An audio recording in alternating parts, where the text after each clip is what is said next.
보통은 이제 우리가 어떤 그 소유를 갖고 있대 민법적인 공유로 가게 되면은 뭐 이 지분을 나누게 되는 하나의 소유권을 이제 가지게 되는 공유로 이렇게 가게 되지만 상가 같은 경우는 뭐 물론 이제 공유도 있겠지만 이 상가 같은 경우는 구분 소유적인 이제 공유가 많아요. 그러니까 쉽게 말하자면 이 건물을 쓰고 있는데 이 공유처럼 되어 있지만은 실질적으로 내가 이거를 실제 현황상, 실제 현실적으로 이거를 분할을 해서, 분할처럼 이거를 ABC가 각각 사용하고 있다 하면은, 우리가 이제 공유 같은 경우는 대표자 한 명이 이제 받으면 되거든요.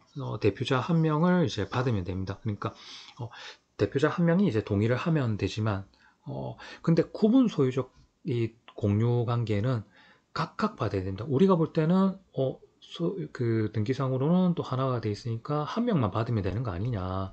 이게 아닙니다. 현황상으로 실질적으로 누가 진정한 소유자인지를 모르기 때문에 그렇기 때문에 구분 소유적 공유에서는 이제 각각 받게 돼요.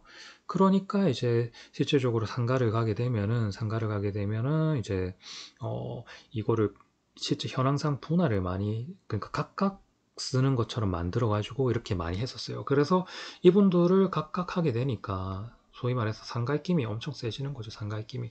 거기다가 이런 것들이 이제 한계도 있잖아요. 뭐 실질적으로 현황상으로 또 해야 되니까. 그러니까 그 다음은 어떻게 했냐면 이 공유를 그러니까 이제 지분 쪼개기를 합니다. 지분 쪼개기. 지분 쪼개기를 엄청 하게 돼요. 이 지분 쪼개기를 하게 되면은 결국은 전체적인 고문 소유자 수가 토지 등 소유자가 늘어나잖아요. 그러니까 소유자 수가 늘어나니까 부모가 결국 늘어난단 말이에요. 그렇다 하면은 이제 이 사람들의 결국 뭐 예전에 4분의 3, 75%에서 70%까지 떨어졌다 하더라도 엄청 많이 이제 이 70%를 받아야 되니까 전체 수가 늘어나니까 이 부분도 이제 문제가 됐다고요.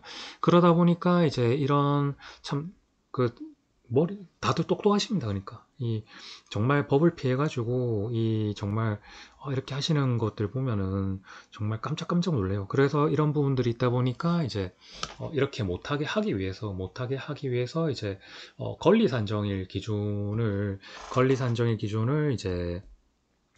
산정일 기준을 이제 기본 계획 후라고 이렇게 했던 거를 이제 기본 계획을 설립하기 위한 이제 주민 공란 공고 때로 이제 바꾸게 됩니다. 그러니까 이렇게 되고 또 쪼개기에 대해서 이제 이 규제를 딱 정해놨어요. 그러다 보니까 이런 부분들이 있다 보니까 사실은 지금은 이제 쪼개